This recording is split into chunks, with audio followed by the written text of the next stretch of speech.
The date is May 8th, 2026. This is the Executive Lens.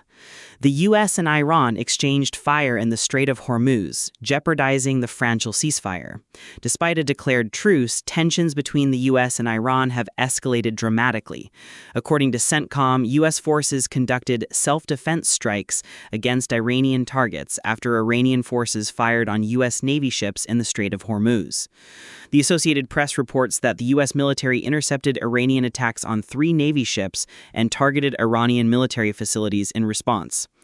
The Independent reports that Iran seized the oil tanker Ocean Koi in the Gulf of Oman, handing it over to Iranian authorities.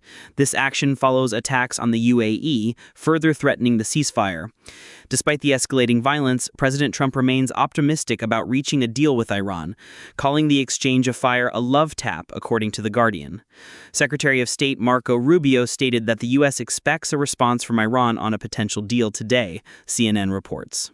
The White House has published the official 2026 counterterrorism strategy, outlining threats and strategies according to The Last Refuge. Here is the story most people missed. President Trump met with Brazil's President Luiz Inácio Lula da Silva at the White House to discuss trade, crime, and critical minerals, according to the New York Times.